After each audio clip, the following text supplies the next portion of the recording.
안녕하세요. 우리가 보는 데이터가 사실은 우리를 속일 수도 있다는 거 혹시 알고 계셨어요? 오늘은 말이죠. 데이터 속에 꼭꼭 숨어 있는 진실을 찾아내는 데이터 탐정이 한번 되어보려고 합니다. 자, 그럼 퍼즐 하나 풀어보면서 시작해볼까요? 건강 뉴스 같은 데서 정말 자주 듣는 이야기죠. 술을 마시면 동맥이 막힌다. 과연 사실일까요? 데이터는 뭐라고 말하고 있을까요? 한번 같이 보시죠. 자, 이 그래프를 한번 보세요. 가로축이 음주량, 세로축이 동맥경화 점수인데요. 데이터 포인트를 관통하는 이 붉은 선처럼 점들이 전체적으로 오른쪽 위를 향해서 쭉 뻗어나가고 있죠? 이건 딱 봐도 음주량이 많아질수록 동맥경화 점수도 같이 높아진다는 아주 뚜렷한 양의 상관관계를 보여주는 겁니다. 근데 이게 과연 이야기의 전부일까요? 어쩌면 우리가 이 데이터에 속고 있는 건 아닐까요? 한번 깊숙이 파고 들어보죠. 혹시 말이에요. 전혀 다른 제3의 요인이 이 모든 걸 뒤에서 비밀스럽게 조종하고 있는 거라면 어떨까요? 바로 이게 오늘 우리가 파헤쳐야 할 핵심 아이디어입니다. 이런 녀석을 통계학에서는 교란 변수라고 불러요. 이름 그대로죠? 분석을 아주 그냥 혼란스럽게 만드는 회방권 같은 존재예요. 원인과 결과 사이에 슬쩍 끼어들어서 마치 둘 사이에 직접적인 관계가 있는 것처럼 우리 눈을 속이는 거죠. 이걸 원본 자료에서는 아주 기가 막힌 비유를 쓰는데요. 바로 모든 걸 뒤에서 조종하는 숨은 배후라고 표현하더라고요. 우리의 임무는 바로 이 배후를 찾아내는 겁니다. 좋아요. 그럼 우리 사건의 그 숨은 배후 한번 추적을 시작해 볼까요? 우리가 가장 먼저 의심해봐야 할 유력한 용의자는 바로 흡연입니다. 한번 생각해 보세요. 보통 담배 피우시는 분들이 술도 더 많이 마시는 경향이 있잖아요. 그리고 동시에 흡연 자체가 동맥 경화의 아주 중요한 원인이죠. 그렇다면 혹시 술과 동맥 경화를 연결시킨 진짜 범인은 흡연이라는 배후가 아닐까요? 자, 이 용의자를 제대로 신문하려면 도구가 필요하겠죠? 우리의 첫 번째 탐정 도구를 꺼내보겠습니다. 이름하여 층화 분석입니다. 용의자를 따로 떼어내서 집중 취조하는 방법이라고 생각하시면 돼요. 방법은 아주 간단해요. 첫째, 용의자인 흡연을 딱 지목하고요. 둘째, 전체 데이터를 담배 피우는 그룹이랑 안 피우는 그룹으로 쫙 나누는 거예요. 그리고 마지막으로 각각의 그룹 안에서만 음주랑 동맥 경화의 관계를 다시 들여다보는 거죠. 자, 그리고 이게 바로 그 결과입니다. 한번 보세요. 왼쪽이 흡연자 그룹, 오른쪽이 비흡연자 그룹인데요.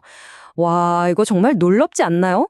양쪽 그래프 모두에서 추세선이 그냥 수평선이 되어버렸어요. 기울기가 완전히 0이 된 거죠. 이게 무슨 뜻이겠어요? 상관관계가 그냥 흔적도 없이 사라져버렸다는 겁니다. 네, 바로 이겁니다.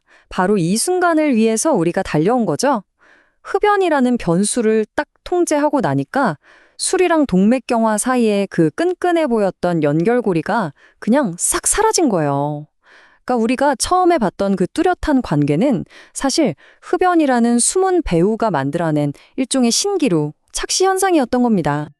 자, 이렇게 사건이 깔끔하게 해결된 것 같죠? 하지만 방심하긴 이릅니다. 이제부터가 진짜거든요. 더 까다로운 두 번째 사건으로 넘어가 볼 텐데요. 이번엔 첫 번째 도구만으로는 좀 부족할 수도 있습니다. 이번엔 이 데이터를 한번 보시죠. 와, 이번엔 완전 정반대의 결과가 나왔어요. 술을 많이 마실수록 동맥경화 점수가 오히려 낮아지는 이른바 음의 상관관계가 나타난 겁니다. 아니, 그럼 뭐예요? 동맥 건강을 위해서 이제부터 술을 마셔야 한다는 뜻일까요? 하하, 물론 그럴 리가 없겠죠. 이 결과를 그대로 믿기에는 뭔가 너무 이상하잖아요. 분명히 여기에도 또 다른 숨은 배후가 있는 겁니다. 이번 사건의 새로운 용의자는 바로 나이입니다. 한번 생각해 보세요. 보통 나이가 들수록 동맥경화 점수는 자연스럽게 올라가잖아요. 그런데 또 건강 때문에 술은 점점 줄이게 되죠. 바로 이 두 가지 경향이 뒤섞이면서 저렇게 말도 안 되는 결과를 만들어낸 겁니다. 그래서 이번에도 층화 분석을 써봤습니다. 나이가 많은 그룹과 적은 그룹으로 나눠서 분석해봤더니 와, 보세요. 놀랍게도 두 그룹 모두에서 숨겨져 있던 진실이 드러났습니다. 바로 술을 마실수록 동맥경화 점수가 높아지는 양의 상관관계가 다시 나타난 거죠. 그런데 여기서 문제가 하나 생겼습니다. 분명히 관계가 보이긴 하는데 이걸 통계적으로 증명할 증거가 약해진 거예요. 이 P값이라는 게 일종의 유죄 판결 신뢰도 같은 건데 보통 0.05보다 낮아야 이건 우연이 아니다라고 확실하게 말할 수 있거든요. 근데 0.1이 나왔다는 건 관계가 있는 것 같긴 한데 이게 그냥 우연일 가능성도 무시 못하겠는데 이런 애매한 상황이 된 겁니다. 범인은 찾았는데 결정적인 증거가 부족해진 거죠. 왜 이런 일이 벌어졌을까요? 핵심은 간단합니다. 층화 분석을 하느라 멀쩡한 데이터를 두 조각으로 나눠버렸잖아요. 그러니까 각 그룹의 데이터 양이 절반으로 줄어들면서 분석의 힘, 이걸 전문 용어로 통계적 검정력이라고 하는데 이 힘이 약해진 겁니다. 진짜 관계가 있어도 그걸 입증할 힘이 부족해진 거죠. 자, 이럴 때 필요한 게 바로 우리의 두 번째 탐정 도구, 훨씬 더 강력한 녀석입니다. 바로 다변량 회귀 분석이죠. 이 친구는 데이터를 굳이 나누지 않고도 숨은 배후의 영향력만 쏙 골라내서 통제할 수 있는 아주 스마트한 방법입니다. 두 도구를 한번 비교해 볼까요? 층화 분석은 이해하기는 쉽지만 데이터를 쪼개면서 힘이 약해지는 치명적인 단점이 있어요. 하지만 다변량 회귀 분석은요, 모든 데이터를 한꺼번에 분석하기 때문에 힘을 그대로 유지하면서 교란 변수의 효과만 아주 정교하게 제거해버립니다. 다변량 회귀 분석의 핵심 아이디어를 이렇게 생각하면 쉬워요. 젊은 사람이랑 나이 든 사람이 있잖아요. 동맥경화의 출발점은 당연히 나이 든 사람이 더 높겠죠.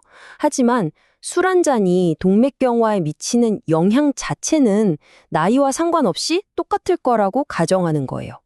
그러니까 시작점은 다르지만 효과는 같다고 보는 거죠.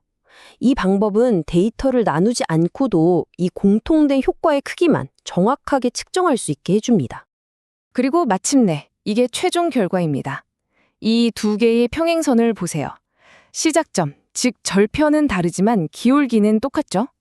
이 강력한 도구 덕분에 우리는 나이라는 변수를 완벽하게 통제하고 통계적으로도 아주 확실하게 음주는 동맥경화 점수를 높인다라는 최종 결론을 내릴 수 있게 된 겁니다.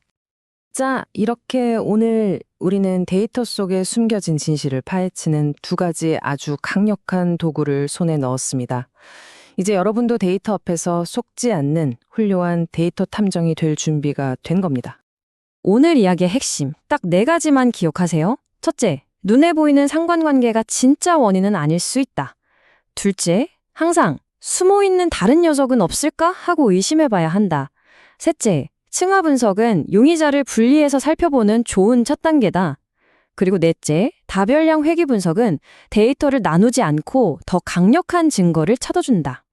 이제 앞으로 여러분이 어떤 뉴스 기사나 연구 결과를 보게 될 때 그냥 받아들이지 마시고 한 번쯤 이 질문을 던져보시면 어떨까요? 이 이야기의 숨은 배후는 대체 누구지? 이렇게 비판적으로 데이터를 바라보는 습관이야말로 진짜 데이터 탐정이 되는 첫걸음이니까요.